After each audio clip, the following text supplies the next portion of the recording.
You're listening to the Human Story Podcast, conversations on the all encompassing human experience.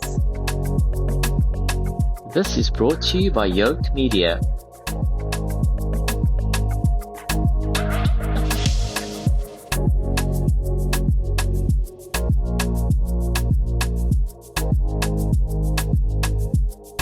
Welcome back to another edition of the Human Story. Welcome back, everybody. Yeah. You can actually see it's been a short while. Shaamiela, I need to find us syncing again. But it's been so wonderful kind of leading up to Shaamiela and I kind of chatting about this podcast this week. We've had a bit of a hiatus Yes. of recent. But, you know, when we arrived here this morning, it was so interesting because I was busy unpacking this morning and setting up the equipment. And when Shaamiela walked in, I didn't really want to share it with her, but she kind of opened up those pathways for me. Yeah. And she said to me, sure, Link, you know, this topic is quite deep and I'm also quite emotional. And the funny thing is I wanted to keep it from her and say to her, I was quite emotional this morning and actually doing the research as well for certain parts of this topic. Yeah. It is quite a heavy topic. And I don't think it's something we really want to speak about, because it probably takes us down paths we're not always willing to kind of deal with at the time. It was just so wonderful because I said to Shaamiela, there's a song that really embodies this, and it's So we listened to that song this morning. We did. And it took us, I mean, for myself, it made me quite tearful and emotional. Same for me. And I think it grounded us for the episode per se. But yeah, having said that. I think that's a really good way to start, because I think that, again, you know, we often talk about these topics from a theoretical point of view. We try to do it differently here at the Human Story, which is, you know, to center ourselves in our hearts and root ourselves in that, because we're humans experiencing all of these things and, you know, these topics that we discuss. And so it was a beautiful way to just bring us into our heart space and to just, I think for both of us, to ground ourselves in, you know, what matters about talking about this. Because I think when I told you about it a while ago, I messaged you, I think must have been after Ramadan, and said, I think we actually need to do this. For a while, we didn't want to touch the topic. Yeah. Because it was one of those things where, like, oh, we got to do it right. Yeah. You know, we really got to do it justice. And yeah, the message was clear, which was like, of course you know it. You've done it for so long. And it's something that we both absolutely share and has been at the core of a lot of our individual healing. I guess also as friends. Yes. I think we look to each other for support in that. Yeah. Yeah. It's so interesting you say that, because I think kind of putting this episode off to where we are today doing it, there might be some resistance from ourselves actually having to face the topic on some level. True. So I think, you know, if I just kind of look about what we spoke about this morning, and like you say, it really stirred a lot of emotions kind of doing the research. And I said to Shaamiela, it's really amazing if I look at the different perspectives. I mean, the core theme of what it is remains the same, but to get the different perspectives. Shami, on that, if I think about just kind of as an opening, you know, I'm almost a half a century. Are you? So, I don't feel it, but the mirror doesn't reflect the same anymore. But I think, you know, lately I've been asking myself the question, you know, I think of a lot of us quietly ask is, where did time go to? But I think, you know, when I look back, I don't just see what happened to me. I see all the moments where I slowly learned to abandon myself. So I think that's kind of a precursor in today. I'm pretty sure you can tell by the silence where this takes us both. Yeah. Yeah, I mean, it's a profound one, and something I see so often, probably the thing I see most often. Yeah. But most certainly can deeply relate to on a personal level as well, and has definitely not been one of the easiest things to face, you know, about myself. Yeah. I know it's similar for you. And it's similar for a lot of people I speak to and, you know, clients I've done work with around self-abandonment. It's kind of become a little bit more popular around the rooms of social media, put it that way. So there's a lot of information out there, obviously, on this and what it looks like. But I think maybe to start by saying that we often think self-abandonment is big stuff, Yeah. you know, and that it happens in big ways. Yeah. but in truth, they quiet choices repeated over time. And this just becomes a pattern of living, Yeah. right, for all of us. So let's begin where some people are resistant to go back to, which is in your childhood. Yeah. Right? Big one. Because if we really want to understand the roots of self-abandonment, we have to go back there. Yeah. And so a quote I really love is that abandonment begins before anybody actually leaves you. And it's similar for self-abandonment. There's something that you live with already. There's something that as a child you were tuned to in your environment that teaches you to self-abandon. And essentially, children are dependent on their caregivers, as we know, right? They can't extricate themselves from that dependence. That's right. It's completely impossible because the setup is a hierarchy Yeah. within a home. And so whether that is that you were raised by your parents, your grandparents, or any form of caregiver, you are dependent on them for survival. Yeah. Right? And for love and for all of that. And so basically, that's it. You need safety, you need love, and mostly you need belonging. Yeah. And essentially, when this goes unmet, it goes unmet through different various ways, through neglect, through criticism, through unmet needs, right? And so what we learn is that there's parts of us that really become unsafe to exist the way that we need to exist and want to exist. Yeah. And so instead of abandoning our caregivers, we abandon ourselves. And that's where the first fracture occurs, right? That's where you learn to silence, to shrink, to mask, and to silence and shrink the true self to preserve the connection.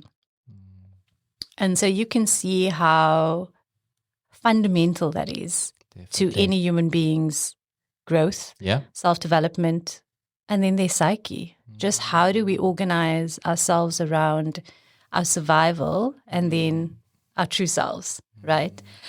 And so, over time, this becomes a survival system, right? And in the end, what we say is, if I leave me, maybe they won't leave me. If I leave me first, maybe they won't leave me. And so we these adults, right, walking around with like a childhood fear. And I often think about it like this, and I see this often. I feel it myself in my own nervous system as well, which is that we're walking around with this fear, and there's so many of us as adults making decisions, deciding which relationships, environments we reside in. And it's all about us trying to find safety. Yeah. That's what we're doing. Yeah. We have these nervous systems that could at times be dysregulated. But there's something so deeply ingrained, right, depending on how it went for you as a child, that's all you're seeking. Yeah. So that's quite a thing to ponder, is like the relationships, the environments, the jobs, the people in your life, all of those things, like how did that come about? Yeah. From what place did you make that decision? And you're going to say, oh, no, it can't be that. It can't be that everything is rooted in self-abandonment. But remember that this is so automated that it's unconscious. Yeah. You know, and again, our unconscious and our subconscious is responsible for 90% of our behavior. Probably more than that. Although we'd like to believe that it's not, you know, it's quite a thing. Again, it's a very stark kind of like bring yourself back. You know? Yeah. Sure, Shami, you took me to so many places with that, and I'm so grateful for that because it's a lovely intro in terms of this topic today. But I think about a very well-known psychologist in the early 20th centuries, Alfred Adler. Yes. And he says the deepest part of the psyche is we have an inferiority complex, and we seek for behaviors to be seen and, like you're speaking about now, to kind of be validated. Yes. So we go through life with that deep inferiority complex and seeking acceptance from others. So if we start in that premise, isn't that something kind of true, like you're saying, you abandon yourself first before you actually abandon anyone else? Yes. Because you're literally trying to, and I mean, you would know, Shaamiela, too, you do a lot of work in this probably too. But also, this is also probably deeper rootly in attachment theory. Yeah. With your parents, that first caregiver, and how that was kind of modeled in the household, and what you had to do to remain attached to that parent, which is the core focus really. Yeah. So I just love where that took me when you kind of said that. And I mean, Shami, I'm not going to I think it's also a part where we share parts of our human story. But I mean, I grew up in a household, there was a lot of tension too. And similarly, like most people, we never understood because, our nervous system is still developing. So what you do as a child, like you say, you internalize and you do what it feels to be safe with that caregiver. So, for many years, if I look at my kind of childhood, I think about how many times I've just kept quiet, not to be noticed, not to be seen. And that could probably be for many people. I'm making a generalization here. But I think for many people, if you look back how households were and people's generational traumas, that's probably reality for many people where, like you say, they've had to shrink. They've had to adjust their behaviors just to make the parent happy. And that's probably a core focus of where it really started. Yeah. I like that you say you like where it takes you. I'm pretty sure it didn't feel that way always. Because do you know what I mean? Yeah. And again, I think that it's because we're down the line, and this is something to acknowledge, is that exactly like you're saying, I think I might have shared in, which podcast was it? Reflections. Because it was the last one we did for 2025. Yeah. Which now feels 10 years ago. So I think I spoke about how there was the 7-year cycle that I just completed. And it was completely and directly related to self-abandonment. Yeah. And so I had a moment 7 years ago, like a true, I think I've said this before. Anyway, just indulge me. I'll tell the story again. Yeah. I had this like true Hollywood moment where I sank to the ground after I read something that was deeply, activating for me, and I just sobbed on the ground, literally. Yeah. And one of the first people I sent it to was my friend Abby. Yeah. And I said, oh my goodness, I cannot believe that I've been doing this my whole life. It's so overwhelming for me to acknowledge. And her response immediately was, I know. I get it. We'll do it together. Whatever we need to do, whatever work we need to do, we'll do it together. And I think when I think about the things that have healed me and the experiences that have healed me in truth around self-abandonment, it's been responses like that. And in relationships where there's been deep safety. And so that was literally, something we've been speaking about for years. We go on these long hikes and there's so much to talk about and so much to cover. And so, we've done that. And it's, again, and when I say down the line, you and I are really, we've sort of turned a corner around self-abandonment. Yeah. And so now it's almost easier because we've found that safety within ourselves and in relationships, that we can say, okay, whoa, this is like a really great reflection. But it was hard. It was hard for a very long time, acknowledging the big ways in which I self-abandoned, and it was often around relationships, this need to belong, the seeking of love and attention and all of that stuff. And then, working at it means that we often look at the big stuff first. Yes.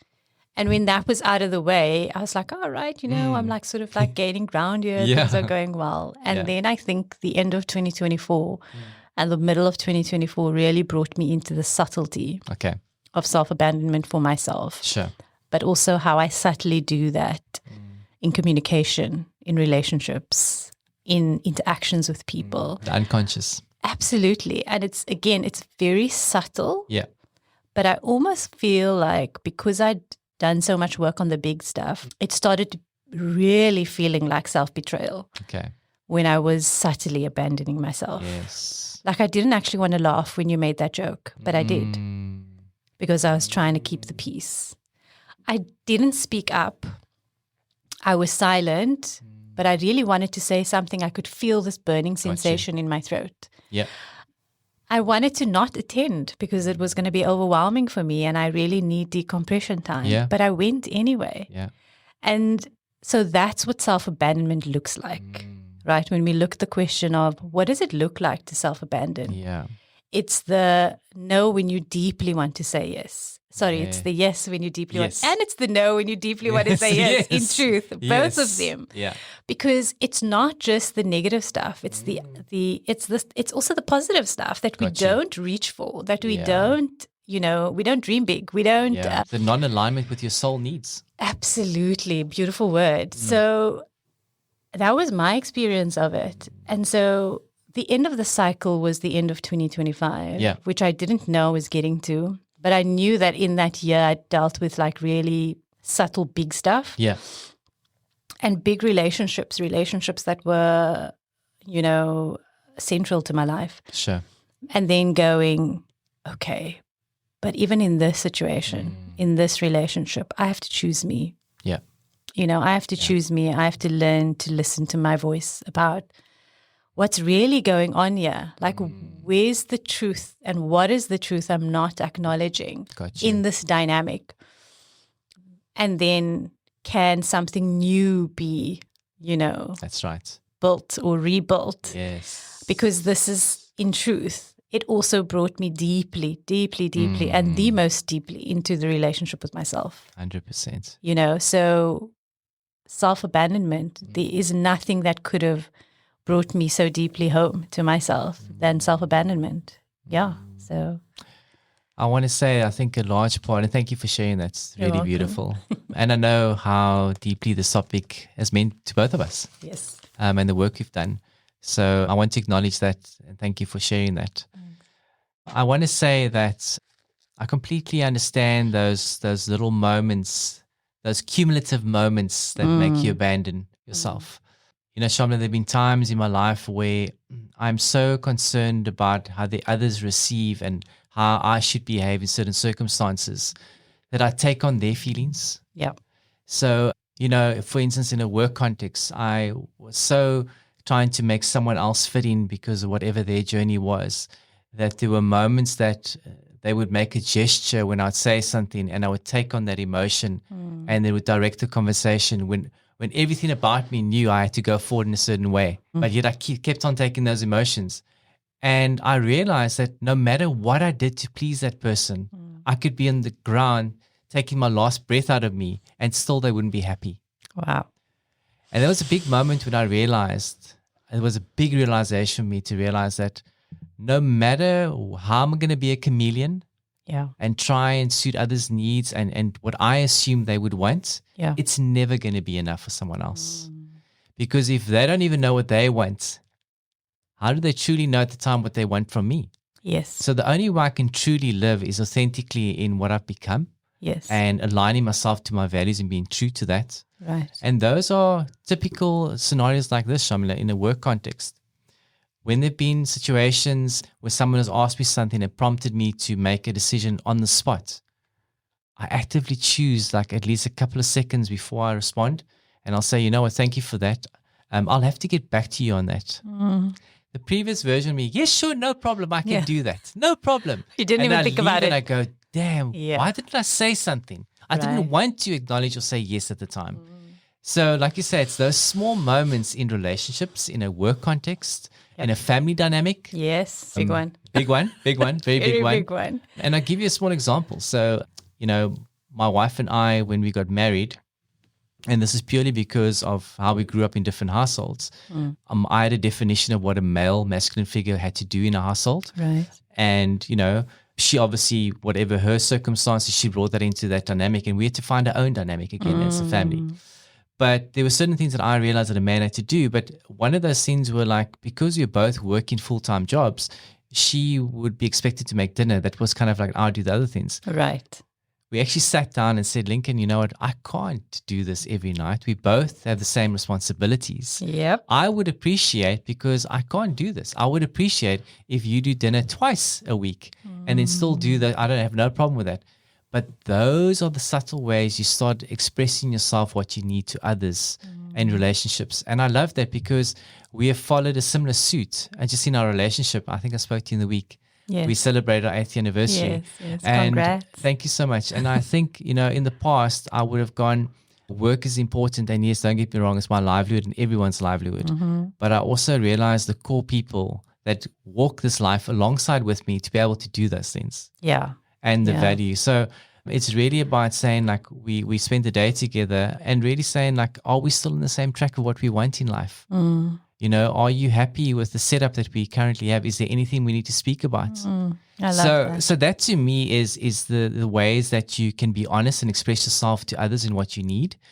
Because there can always be that thing of resentment. Again, we spoke about in other episodes where you really want to say something Yes. in a relationship, and it could be with your partner, Yes. but you feel like there's an attachment, like I'm going to do what I feel that wants to please them. Right. So it's those little subtleties that become cumulative, like I say, and can become a massive thing afterwards. Absolutely.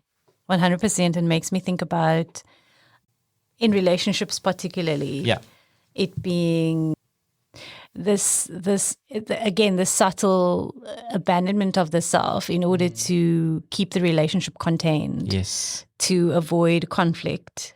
And these things continue to ripple out, and it definitely affects our relationships. It's interesting because I think the logical idea is that if I continue to self-abandon, I'll never be alone. And this person won't leave me, right? So that makes sense on some level. Yeah. It's also such an ingrained pattern, you know. I like to think about it as, and a phrase I often use with my clients is a nervous system imprint. Yes. Because I don't think this is just a cognitive issue. It really isn't. I agree. This is something that's deeply embedded in your nervous system. And a nervous system imprint basically means it's a pathway. It's a well-established pathway of safety, right? Your blueprint. Absolutely. If I do it this way, I will be safe, 100%. right? And in a relationship, if she's okay or he's okay, I'm okay, which is often the anxious attachment. Yeah. Right? And so there's this imprint, and it's such an automated response that it really takes so much work to become conscious of what it is you just did in that moment, right? So there's a lot of pausing necessary when, you know, you really want to become aware of that. But in relationships, it's easy to be, you know, if you are someone who resonates with being the people pleaser or the one who just goes along to get along, that's what happens, is that there isn't, for me, true honesty in the relationship. I completely agree. Right? So you think, well, if I continue to do this way, essentially, if I continue to be dishonest with them and dishonest with myself, I will be safe.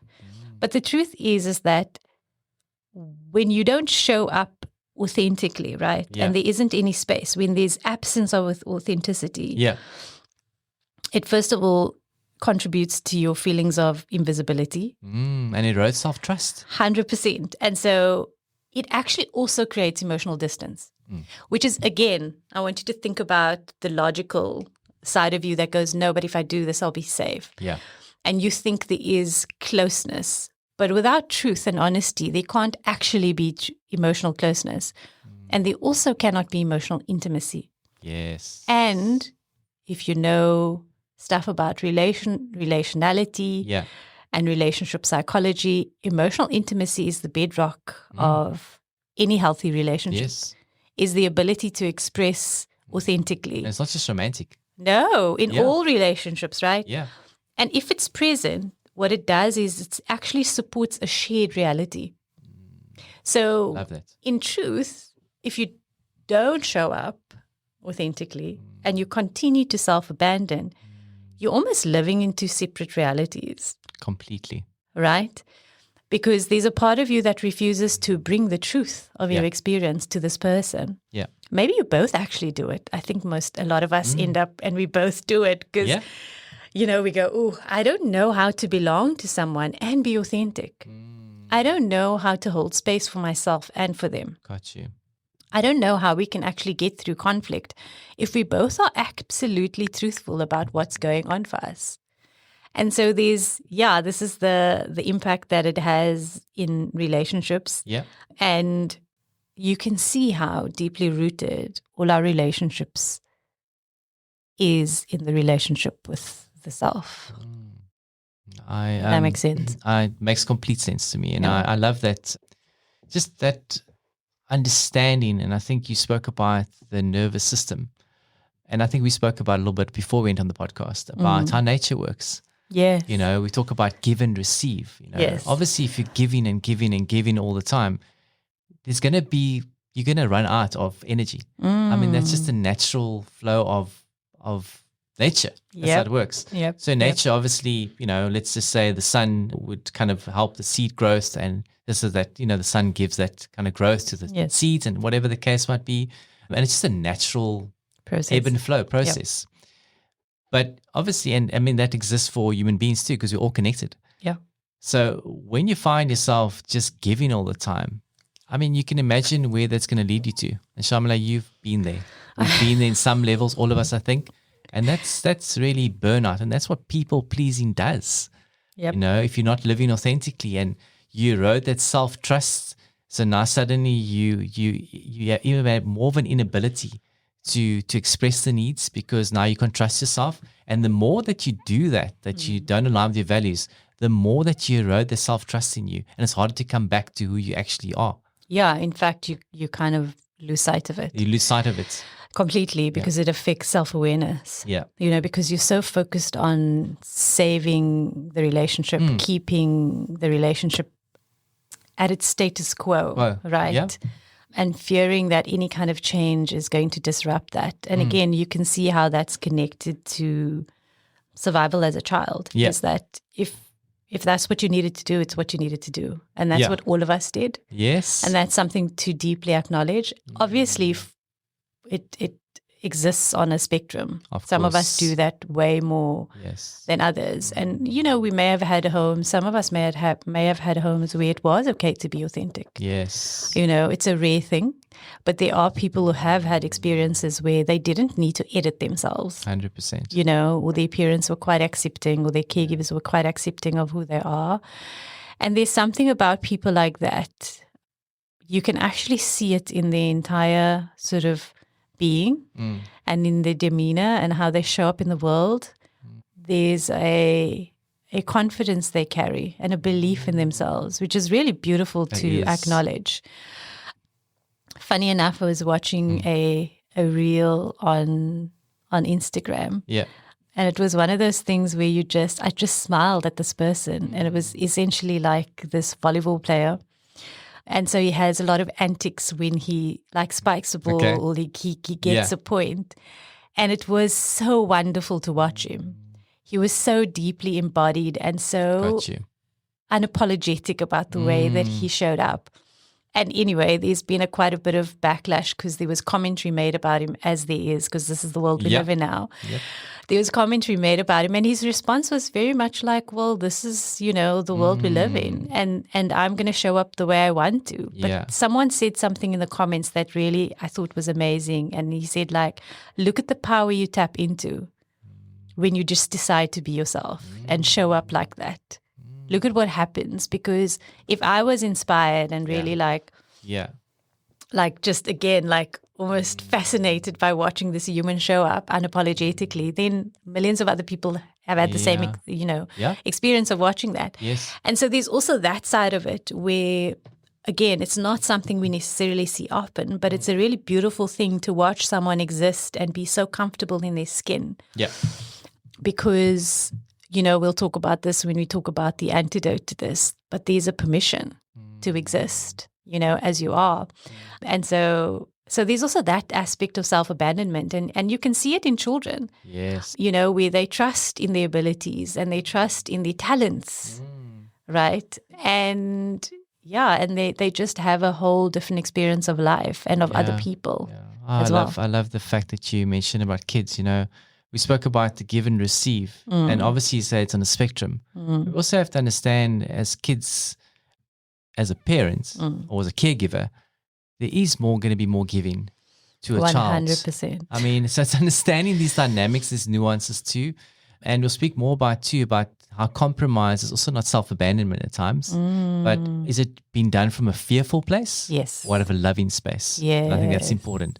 But to come back to the children or the kids, is that, I love what you said, the fact that they're so playful. Yes. And I've seen how caregivers, and myself at times, I've also been a perpetrator where things become really stressful. And I've said, don't make so much noise, like I'm trying to get things done. Yes. But then you see how true they are when you allow them to just express themselves and be, and you sit with them in those moments where they're allowed to feel and just express themselves. Yes. Like this morning, it was getting done. It was chaos in our house this morning. Absolute chaos. I remember those days. Yes. I'm glad it's over. But I empathize with you, my friend. So I mean, my wife and I, in between the chaos of trying to make breakfast this morning, get everything done. My eldest son was chasing what I call my first son, the dog, with a sock in his mouth, and they were chasing each other. But it was complete chaos. But the beauty about it was we left him. Oh. Because, again, like I think about my childhood, I wasn't allowed to express that. Yes. So for me, it was, if I look at him, he was able to do that. And we had such laughter about it. Absolutely. Because there's this little boy running around, just being completely free and kind of enjoying the childhood. Yes. So, and again, like I say to you, the work that we've both done, I sit alongside my son now going like, I can actually do my work that I've been doing myself and see by allowing him to be and express and sit with him in some of his feelings that he can grow as a human being. I don't want him to have that inner critical voice one day. Yes. And I can play a very active role, so can any caregiver, in how you talk to your child, because my whole life I've been trying to get rid of that inner critic voice. My whole life. And I've got to a point now where I'm finding for the last couple of years, and yes, there are moments too, but where I'm able to authentically state my claim in the world of who I am. And it's so beautiful because I can do that and watch my son and the impact it has on him. Yes. And I can see it in real time. Yes. And not living out my life through him, but understanding that how I allow him to be in the world and share his emotions and sit with it at times, that he can have a different script. Oh, that's such a heartfelt thank you. That's so absolutely. And like my heart literally smiles as I listen to you talk about that because I think this is the beauty of doing the work. Yeah. And I'm so proud of you, for being willing to see it and see yourself, because in truth, if you didn't see yourself and you weren't willing to face the shadow of yourself and all of the really uncomfortable stuff about you, your child, your sons would have a very different experience of you now. But because you are willing to do that and you continue to be willing to do that, they get, a very different dad. And like you say, a very different experience that you had. And to watch our children be liberated, to just being their authentic selves I think it's one of the greatest things to encounter as a parent, but also to be witness to. And that's one of the things I love about it too. We often aligned on this, is that witnessing our children just being themselves and allowing that, there's space for that. There's space for them to embrace who they are, without suppressing this part of themselves, suppressing their emotions. My therapist and I were talking this week about particularly around the people we trust with our anger.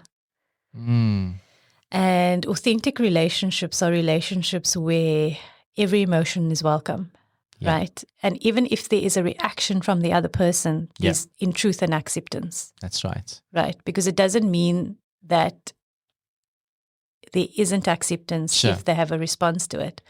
But they will not abandon you. That's right. When you show up with all parts of you. That's right. And that was one of the things she was pointing out, because I was saying like, I'm sure this person knows who they are. But I had a bit of a moment, activated moment this week.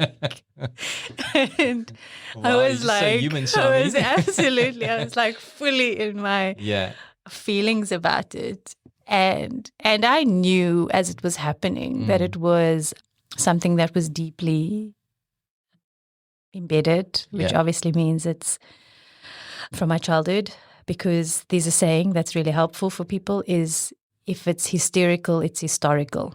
Got So you. just Love that. That's bookmark that for yourself. You'll notice Yes. that anytime you go into something that's really, it's usually something from the past, but it was also about what was happening presently. Sure. So I couldn't say, oh, well, it's not valid, right? Both are valid. And we were talking about that, and she was saying, well, again, let me point out that when we are allowed to be annoyed, angry, activated, and there's still a love and there's still an acceptance, and though that's a really authentic relationship, and in truth quite safe. Oh, I love that. I just have to interrupt. in this Yes, part. no, go ahead.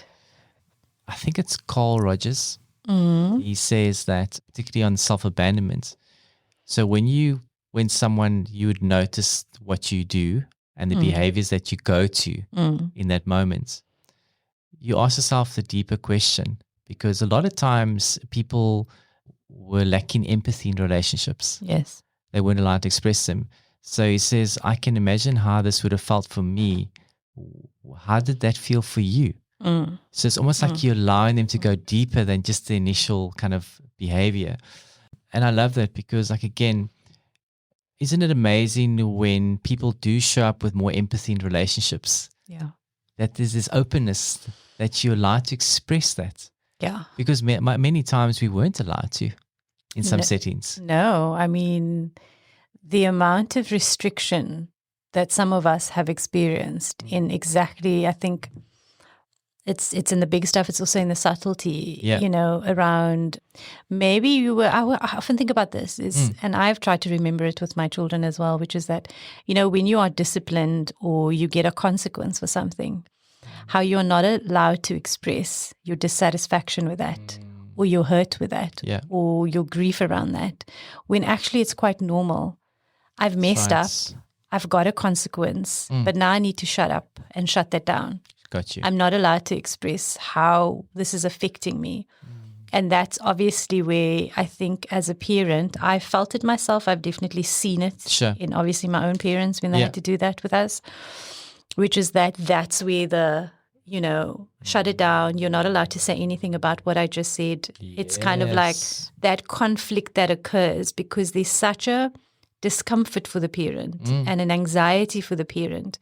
Also self-abandon with their children. Of course. It's a reminder. Exactly. But what I mean by that is particularly with not necessarily setting boundaries with their children. Yes. And we see that often. It's because you are afraid of the effect it's going to have on the relationship. And so even with your children, you self-abandon. Yeah.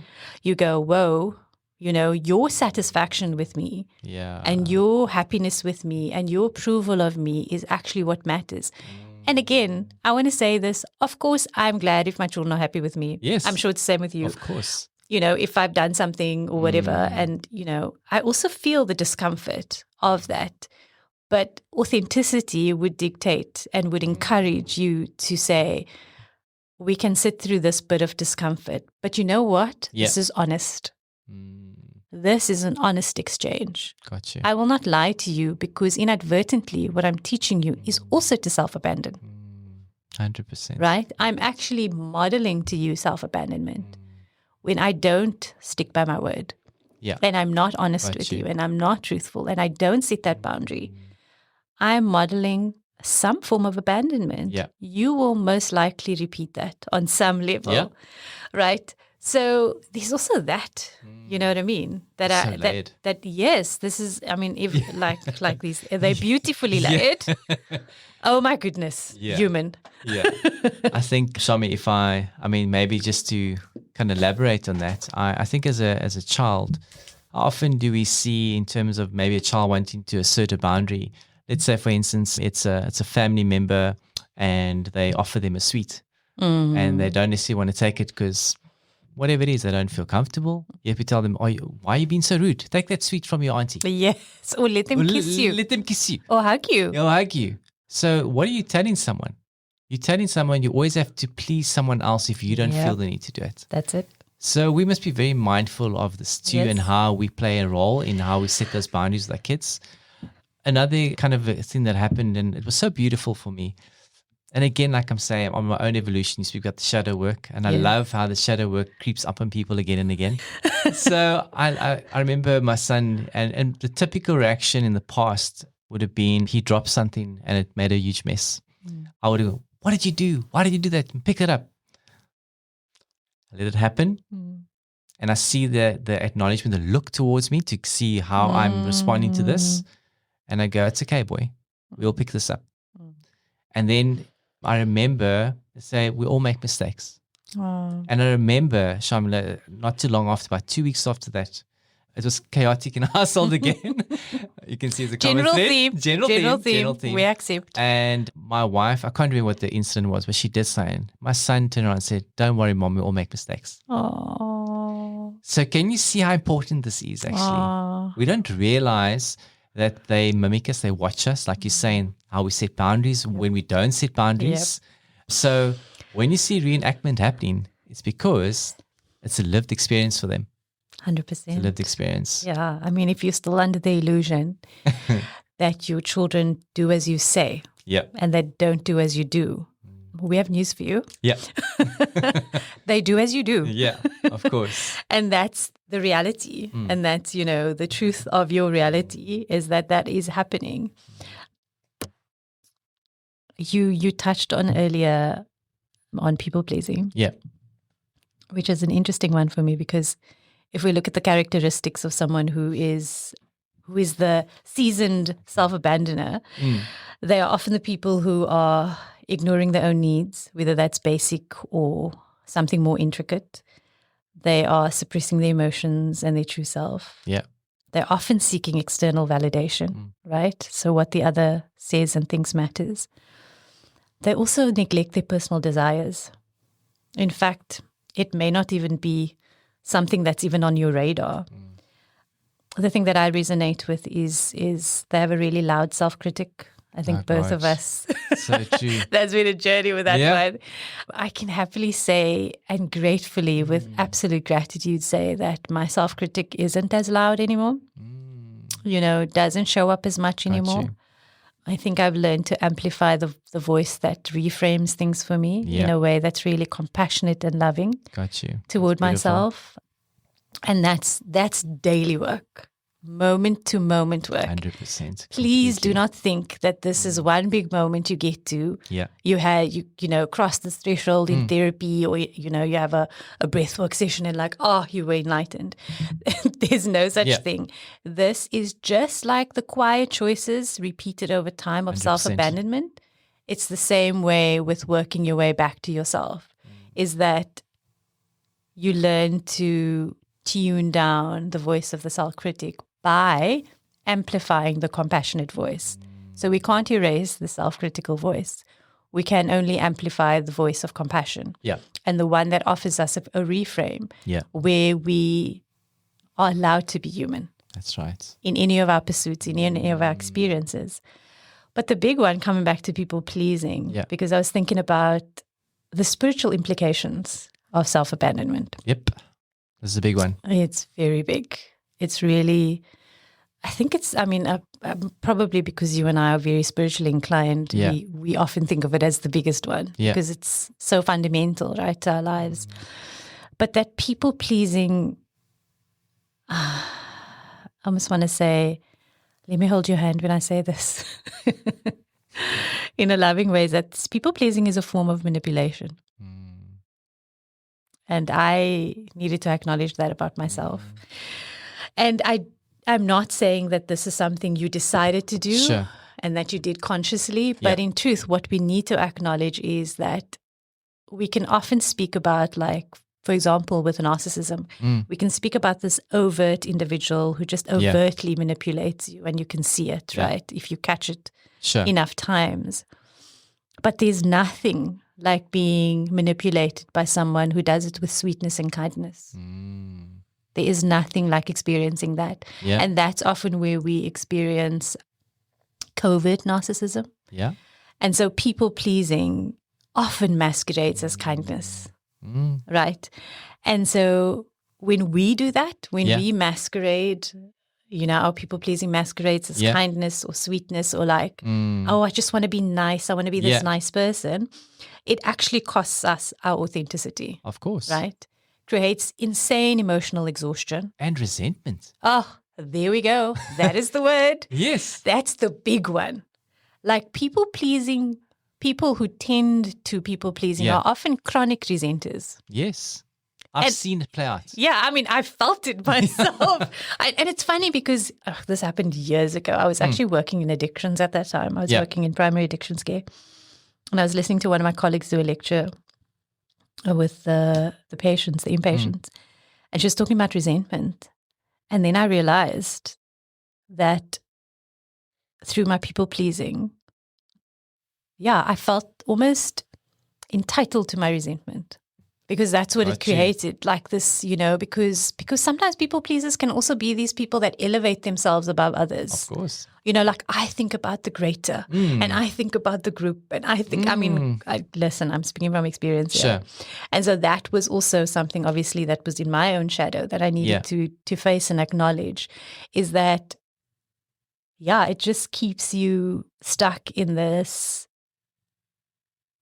in this subtle sometimes and often covert exchange with people and dynamic with people where what you are doing is you are shape-shifting. Yeah. You are changing your behavior to fit whatever they need in order to keep the relationship and That's the right. person.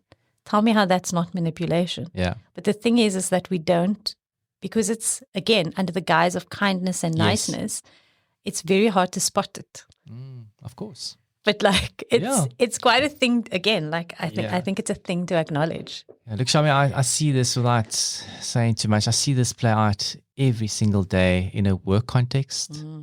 Some friendships, luckily not in my friendships. I think I've become too authentic to allow that to happen to me. It's be some sort of self-abandonment if I were to do that. Yes. But I do think it's also got to do, there's something I read as well. It's called object relations theory. Yes. And it's rooted in psychodynamic theory. Yeah, it's very central to developmental psychology as well. Yeah. I just love the illustration that was done. And obviously we don't have the illustration to show today, but I think the concept remains though.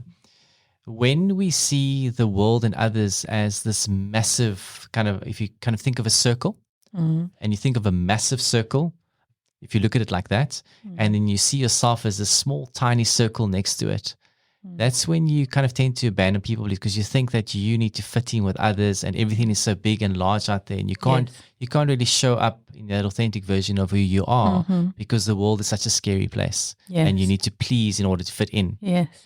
But all you need to do is kind of reframe that a bit and realize that actually the self, without abandoning who you are and live authentically, you just change the circles around. So you are this big circle, right? And the world and others is a small circle. And it doesn't mean that you now become someone that's conceited or whatever. It means you truly understand who you are and what value you bring. And you can see others for what they bring. But the world doesn't become a scary place and this place that's unknown to you. And I love that analogy because I think so many times, and I'm speaking from experience, these things you've mentioned, these traits, these qualities, I've been there, done it all. I've been there, done it all, and still working through some of them. 100%. And I get placed in situations where I still go like, I go think about it afterwards, I could have possibly done that better. Right. But then hopefully the next time I will remember that and set the boundary. Yes. Like you've given yourself permission to be do human. That. Yes. And like you're saying, giving your nervous system that space to allow a new dynamic to kind of settle in and ingrain yourself in your nervous system. Love it. But by doing that, you ultimately give yourself the truth and that becomes a new reality for you. When you do make those, like you say, those small decisions that cumulatively add up to not self-abandon. And I really loved this, what I read as well. There's a guy called Kirk Goodall and Albert Einstein. He speaks about the relationship to time and how you are not implicated in other people's mind stream. Oh, please explain that to our audience. So we think like, because of our worldview, our lens, whatever you want to call it, we assume that others think of us in a certain way. And if we don't behave in a certain way that is possibly going to please them, they're going to think something of us, whether it's obviously maybe it's more negative bound, but there's going to be some assumption that we think in our minds that they're going to think about us. Yes. And that drives the behaviors, the people pleasing, like you're speaking, other behaviors. But actually to realize that I'm not implicated in their story of what they think about me. All I can do is authentically live in who I am and show up, because that's all you can do. And once you realize that you are, let's be honest too, Shaamiela, people are so caught up in their own lives. Yeah. They don't actually think about you as much as you think they do. No. Let's just be honest too. No. And I think so many people go out in the world thinking like, I have to be perceived in a certain way. I have to be, especially in a work context. That's why they self-abandon so many times. They put in that extra work. I'm going to get that promotion. I'm going to be seen as the top employee. And then what? And then what? So, like again, I understand it. I'm not speaking from a place like you're saying of like now going like, well, I'm better than that. Yeah. I go through the stuff daily too. Yes. But I've been able to now take that true authentic self of who I really want to be in the world, show up. And that for me has been through my faith. Literally what the word says about who I am. There was one of the articles you sent to me. It's a lovely verse in there. It's in John 10 verse 10. It says, the thief comes to kill and destroy, where I come to give life and life abundantly. Wow. So if you remember that, and if you also sing your identity and who you are rooted in, whatever you believe in, and how you're supposed to see yourself. Because remember, if you choose that life, you can't just take components of it to suit the lifestyle you want to live. You need to embody that and live that, because that ultimately is your home of where you're going to. Yeah. So we speak about this often, Shaamiela, Yeah. about the time you have on this earth, Yeah. about how you live and authentically what they would be. I'm sure you'd one day want to look back and go like, you're not going to want to go, I'm glad I people please this person, the heck out of them. They must like me so much. Actually, they're going to go home tonight and go, I got what I wanted from you. Great. There we go. That's the reality of it. Yeah, you touch on the transactionality of life and often relationships as well, that we have to acknowledge and bring ourselves into the truth of, which is often the thing that liberates us from these relationships that are not serving us and not serving our higher good. Because again, that also has a spiritual implication, is that you're not in your integrity. And with people pleasing, with the contorting to fit a relationship, we're also included in that is that intuition, that speaks to you often. Love that. You know what I mean? That you, and this is a thing that I also related to, is how sometimes you downplay your gifts so that you can be relatable. Wow. Don't we all do that? Absolutely. And that just keeps you in that cycle of self-abandonment. And there's a quote from Jennifer Orezio, I hope I said that correctly, where she says, self-abandonment often keeps the most gifted seeking instead of embodying. I love that. That's because when you're deeply intuitive, the truth is you do know. Of course. Right. And this is where the self-abandonment comes in.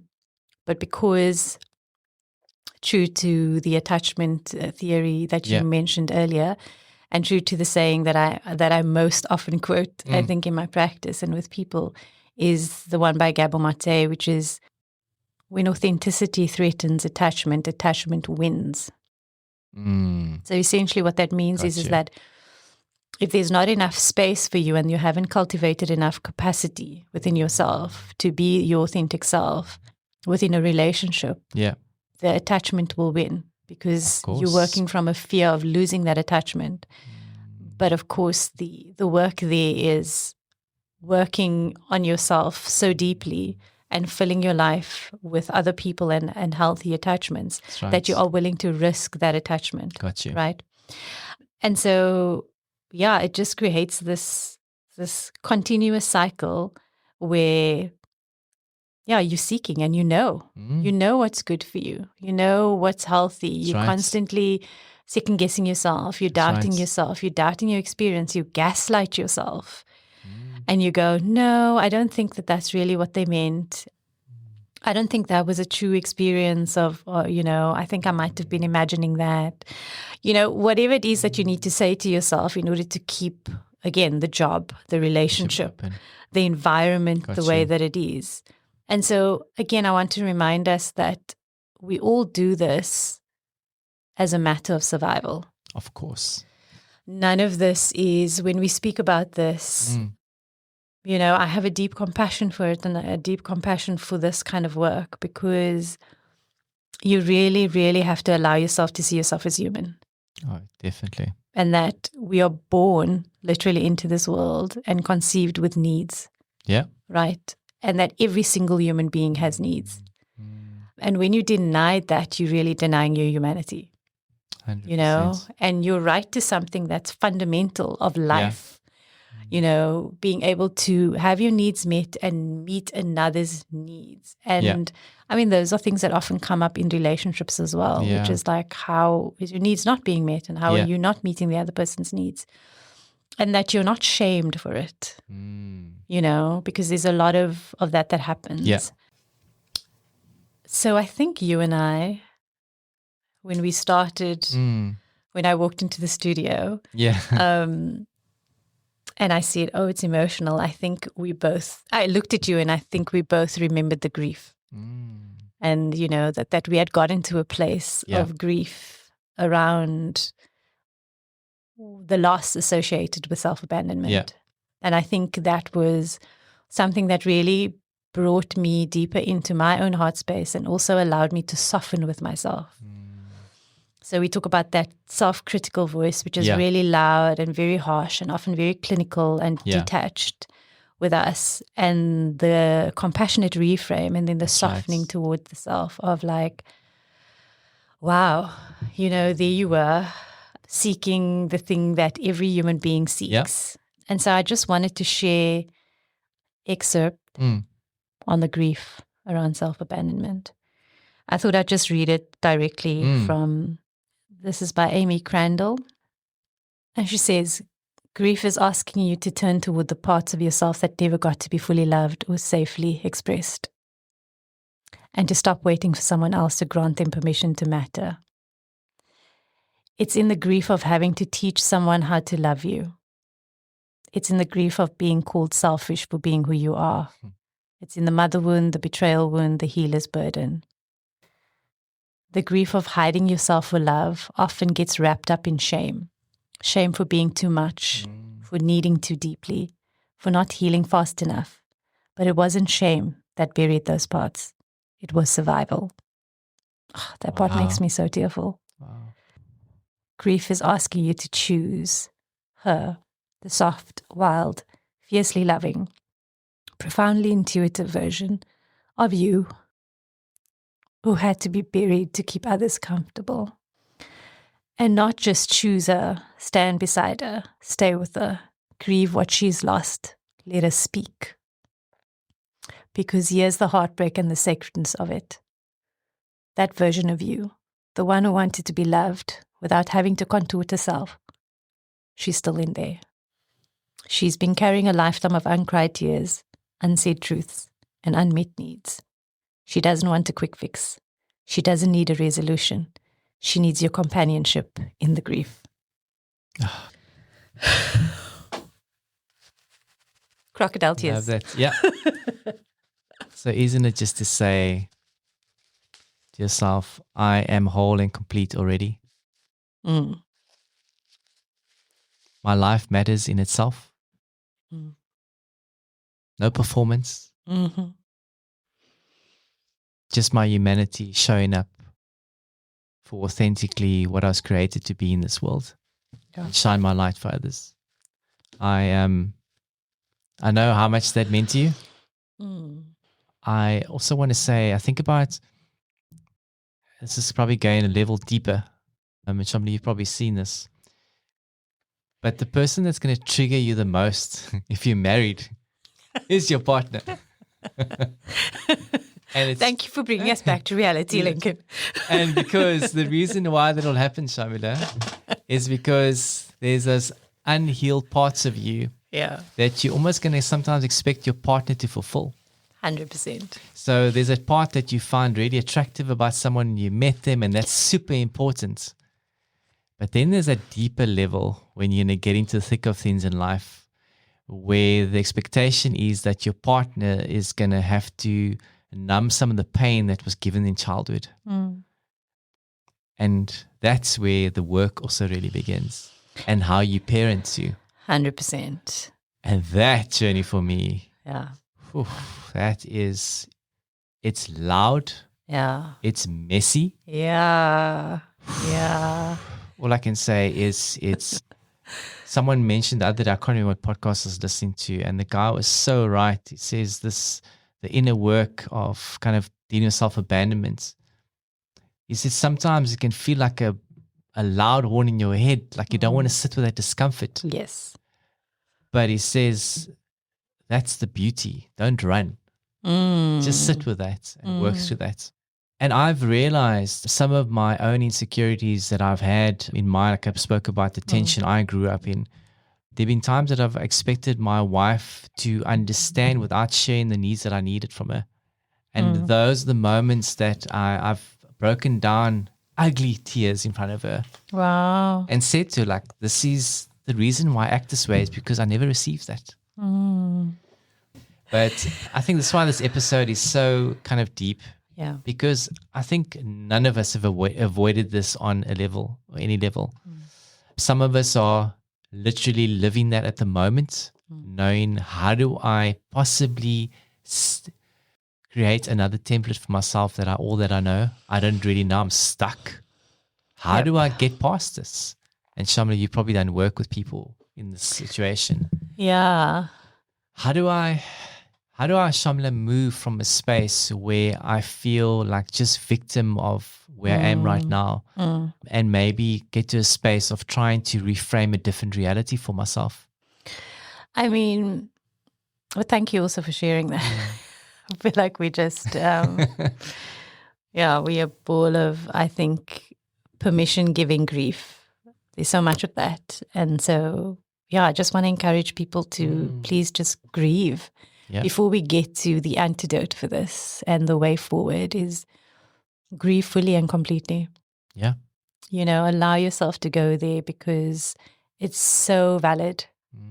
It's so valid, and you are so worthy of taking up that space and allowing your body to relax and to give into and release all of what you've been holding around this, all the ways in which you've contorted, edited yourself and suppressed and silenced and shrunk and all of those things. And so that's the antidote. Yeah. It's as simple as that and as complex as that, which is that you need permission, and you don't need permission from other people. Yeah.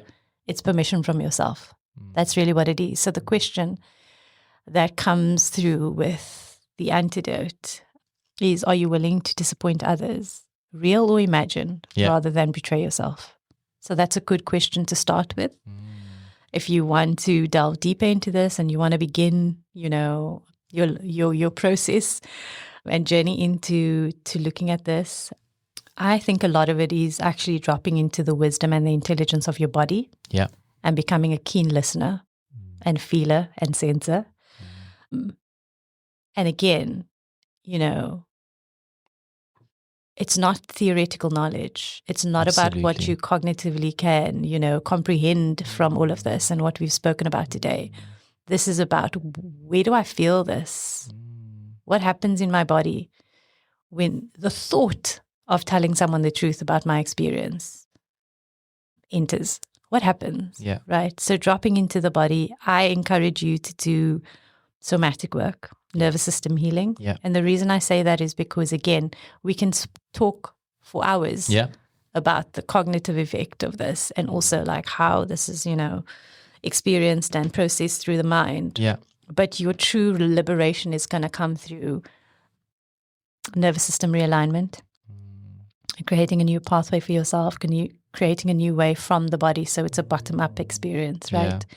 Where, remember, again, those nervous system imprints, they are such automated responses. That's really what that is.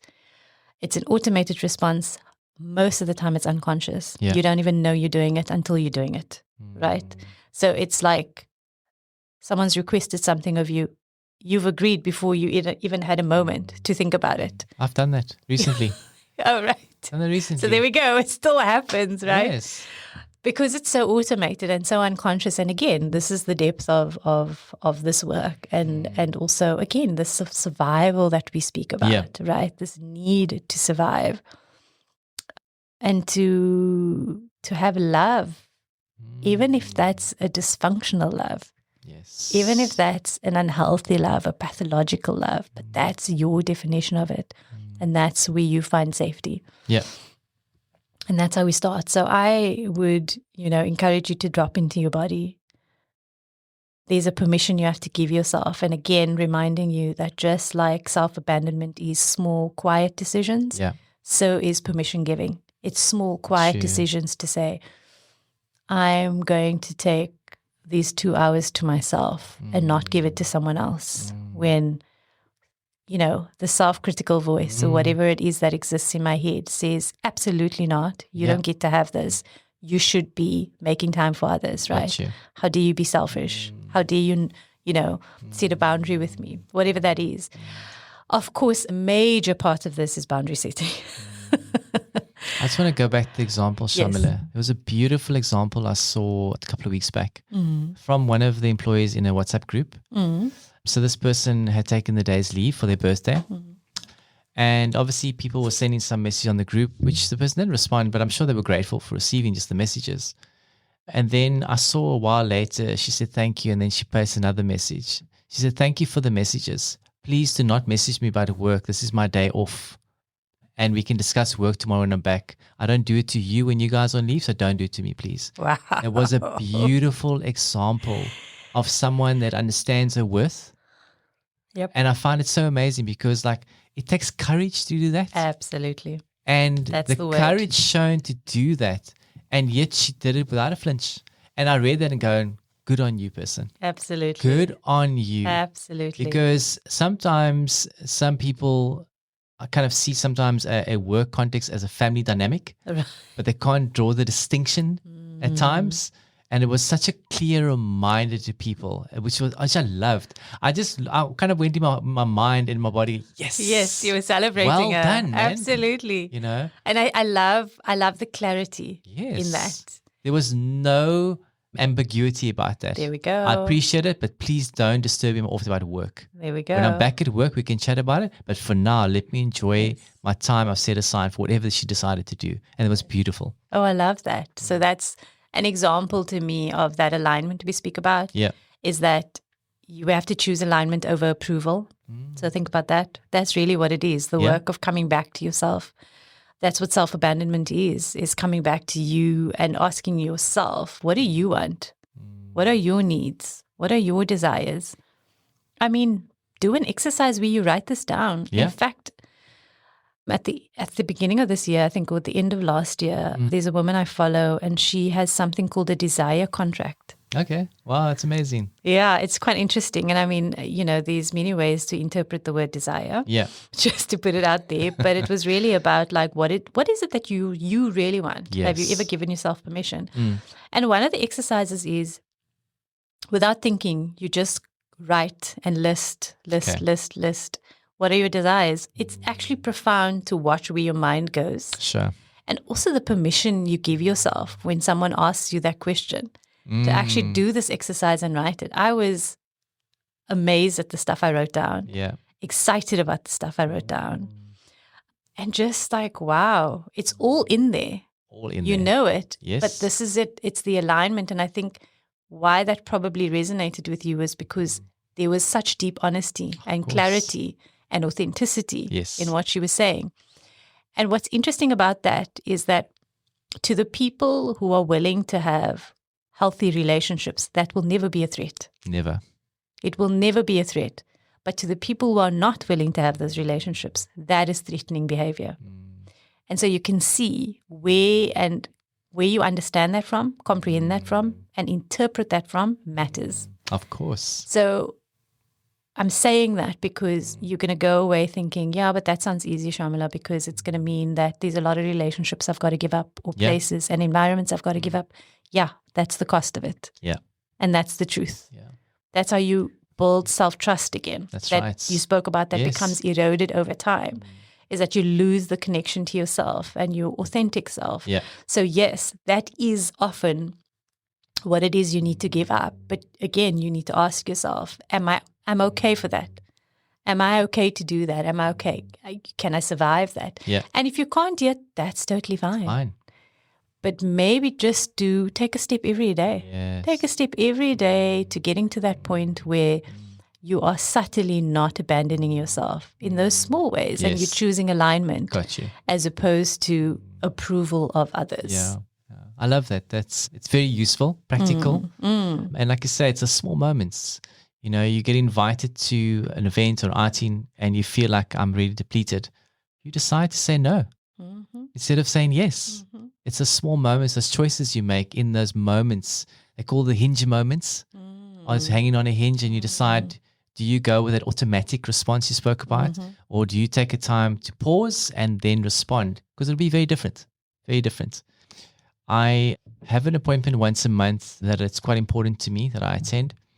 And in the past, what I've done is I've cut the time really short between leaving work and getting to this appointment. And my decision was kind of based from self-abandonment. Going, what would they think if I left a bit earlier? Would I be seen as a bad employee, that I'm not giving enough? And you know, Shaamiela, I came to a point where I realized I was getting to this appointment rushed, not being present enough to enjoy this appointment. And the whole purpose of the appointment is to do work on this other stuff. So I was thinking, like, why am I self-abandoning? What is this inherent feeling that I have that people are going to kind of see me? Yes. In a way. Yes. And I just decided there and then, this is now obviously a time back, I decided, you know what? No one is going to think any different of me if I make the boundary and say, I'm actually going to leave an hour earlier because this is important to me, not to you, but to me, for me to show up authentically for the people that matter and the context. And yourself. And myself. And Most myself. importantly. Myself. I could go, making that one small decision meant I could go and be more rested, enjoy the experience, fully immersed, and come out of there understanding that it's important about how you treat yourself, because you actually give permission to treat others in the way that they treat you, but how you treat yourself. Yes. So that was one small example that has made a massive difference in terms of now seeing that it wasn't that bad. No one thinks any differently of me. So that's just one example that I thought I'd want to share as well. Yeah, I mean, it just feels like an important example. And as we speak about this, and you know, we've been talking for such a while now, and I almost want to say we might come back and talk about this again, you know, and invite other people to come and talk to us about it, because it's such a fundamental topic. Got you. But also, I'm again struck by how layered it is, how there's so many dimensions to this. True. You know, because we are spiritually abandoning, we're physically abandoning, we're abandoning in our relationships. There's so many ways in which we do it. Yeah. You know, and you've got to look at what are the things that are most, I think, implicated and has the greatest, I guess, implication for you in your life. And yeah, I'm grateful to be where I am with it. You know, there's no greater way to begin work on something than to invite it in.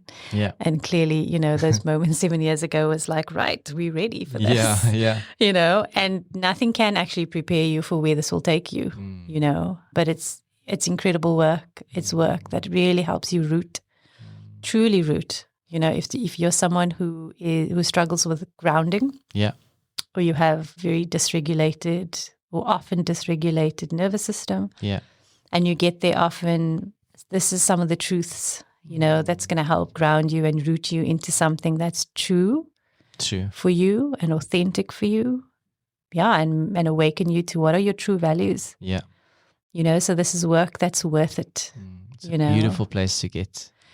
It really is, and such a relief. Like I find myself just exhaling even after this conversation, and thankfully doing it with you. Yeah. and also because I think you've been witness to my life. You know what I mean? 100%. You've been witness to my life, and so I know that you have a very different appreciation and view of what I speak about. Yeah, Very because true. we both know these things about each Yeah. other, which is wonderful, and yeah, brings me to something that I was also something I probably saw a conversation on social media about the experience of love. You Yeah. know, again, coming back to we heal in relationships. Often we find permission in relationships as Yeah. well to exist as we are. And this person said that to be loved is to be known. I love that definition. And I thought that is absolutely true, is to be known in all of you. You know? So beautiful. So it that's what I resonated with it feel, so you know? much. Yeah. Resonated so much. Shaamiela, we've been chatting for quite a while today. We have. Yay. Yay. And that's like we said, you know, the human story is not a place for instant answers. No. You just come and sit with us Yeah. and kind of feel part of the conversation, really, more than Yes. get into any kind of answers. And I really feel that we'll probably come back to this. There's so many other things about this, the fawned response, you know, all these Goodness, things. There's so many things we could There's talk so about. many things, and it's very layered. But I think maybe just on my part, I was going to say, maybe if this resonates with you, ask yourself maybe a few questions. Where did I learn to ignore myself? Where am I still saying yes when I actually mean no? And who do I become when I'm afraid of not being accepted? Oh, That's a big one. that's a beautiful one. That is a big one. Because I've seen that in myself and others play out so many times. And it's so, so true. So self-abandonment isn't something to feel ashamed of. No. It's something to become aware of. Because the moment you see it is the moment you can start choosing yourself again. Oh, I love that. I love that. You've chosen yourself. I know that you have. I've chosen myself. You've chosen yourself. And when you meet someone who's chosen themselves, you know that they carry a very different energy. Amen. Absolutely. Amen. They really do. They show up differently. And for the most part, they give you permission Yes. to show up authentically and, you know, fully within yourself. And that's really what we hope to convey with the human story and these, you know, multidimensional conversation with so much nuance attached to it, because this is not black and white. Just like the human experience isn't a black and white experience. But we're here for the evolution, you know, we're here for the living, we're here for and I think that's what I'm left with, you know, after all the grief. I mean, even throughout that, I've often felt like someone who really enjoys living. Yeah. And it's really just renewed and recalibrated so much for me that it really is about, wow, how do I want to live now? You know, there's this excitement attached to it, like, what's possible now? Yeah. Yeah. You know? Yeah, and to live from that place of deep self-trust. I think I just want to end off probably something I just thought about now, but we've been friends for over 20 odd years. Yeah. And I think we both spoke about it before doing this podcast today, saying how we've kind of missed spending time with each other and doing this podcast. And truly it is for me. When I saw you today, I was really happy to see you. Yeah, same. And genuinely have an interest in you because you're someone that's done a long journey with me. And like I say, there's renewed energy when I spend time with you. And it's really a beautiful place to be with you in this podcast. But I think about self-abandoning journey for me and my journey with therapy and choosing myself and then having a voice after going to therapy and not self-abandoning anymore. And then choosing to do this podcast with someone like you made me realize that this is where that work lays in. What are those true callings you have to want to give back to the world that could not happen if you don't do the work? Yeah. So part of me, I'm sitting today and doing this podcast with you and having a voice where I felt I had to be silent at times and not really thinking that anything I say matters or would add value is going like, look at where it possibly can take if you're willing to do that work. Wow. And that's who I am today. And that's why we can have these conversations, because suddenly I'm tapping into that authentic self of who I believe I should be in this world. And all I can actually present is that. There's nothing else I can do. When I thought about that, it's such a beautiful thing to have realization right now while you're speaking, because essentially that work has got me to where I'm talking to you right now.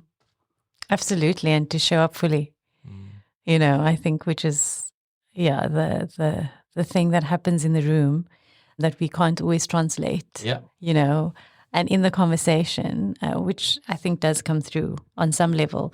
But yeah, thank you for that acknowledgement, and absolutely the same, 100%, that there's an authentic space, and an honesty in our friendship and in our relationship, is because none of us, we don't turn away from the other's stuff. That's right. You know what I mean? Got There's you. space for that. And the relief of that, again, I speak about the relief of that. But also the joy to be able to be in that place authentically and relationally with someone. There's really a joy in that because it's so imperfect. I get you. You know what I mean? It's such an imperfect Yes. place, but it's also such a joyous place to be. Also, I mean, I know we're speaking a bit longer than we should, but I think it's important that we speak about this.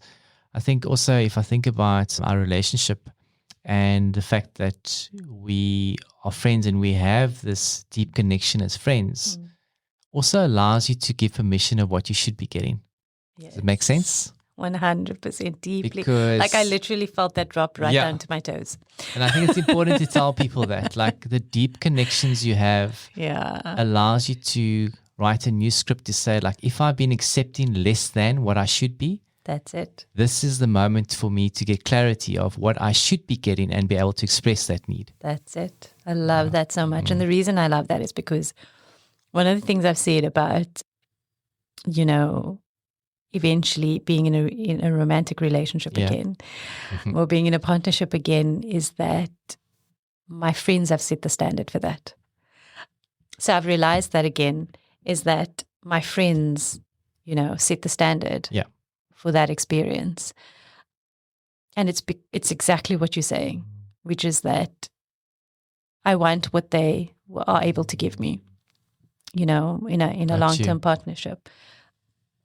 And that doesn't mean I want someone exactly like them. I know what you mean. But the liberation I feel in those relationships, the honesty, the truthfulness, the love, the compassion, all of those things and the safety. Yeah. That's a big one. Big one. That's what I want. So they set the standard. They are the most beautiful beings to set the standard because they all are genuinely, also doing deep work on themselves and who are such clear mirrors to me, because that's the gift. The gift is when someone Very is true. able to hold up the mirror without projection. It takes some work to get there and to get to relationships where that does happen. But there are people in the world that can hold up this mirror for you and who hold your hand through it and say, hey, I got it too. Yeah. It's messy, like you, look at us. Yeah. But there isn't any judgment. And there's just such beautiful acceptance of that. So On that note, Shami, I know it's been a beautiful conversation. It's taken me to many different spaces, places, and also the realizations I've had while busy talking. Some of the things have come to me, which has been amazing. I'm so appreciative of it. But just to go back to the beginning of the episode, we spoke about a song that I shared with you. And when I heard it the first time, it brought tears to my eyes because it takes me on a journey. I think it's so relatable for me. The message behind it about finding your truth eventually and now living it and what that actually means for you, the freedom. And can you tell us, though, who? Because I think a lot of people will know who this is, obviously. But tell us about the... Okay, so let me just shape it for you quickly. Yes. So there was someone about probably just more than a decade ago that wrote a song, I Took a Pill in Ibiza. Mike Posner. Most people would know that You song. know the song? You'll know it if you hear. And so obviously he speaks about when he was a DJ in Ibiza and spending time with Avicii. We know Avicii has passed, God bless his soul. But he speaks about his journey, finding his journey back from the wants and the needs of Hollywood and kind of find that true version. And I think he's a bit of a faith story behind it. You'll kind of hear it too. But it's such a beautiful song. It encompasses pretty much what we're speaking about today, coming back to that true, authentic need of what you want to be as a human being and living that out. So all I can say is it's beautiful. It's the acoustic version of the song. Shami, I don't know if you want to say anything, but yeah. Yeah, I think we'll say goodbye to everybody before we play the song. And I just wanted to say thank you for joining us once again, for all of your support and the comments that we receive and the feedback that I get. Is just wonderful, because it really feels like we're on this journey with all of you. Yeah. You know, and that these conversations are resonating and really, you know, finding that humanity and the common thread between all of us. So to say, yeah, I wish you alignment over approval. Yeah. And deep love in that place. So without further ado, this is such beautiful grounding to this episode. And may you take the time just to sit and reflect as you think about some of this, where it takes you. Until next time from the Human Story, we'll catch you again. I'm trying to do what's true to me, but the fame and the money and the ghost of my 20s try to make me who I used to be. But God's got my back, yeah. Well, that was The Human Story, brought to you by Yoked Media. Stay tuned for more on The Human Story.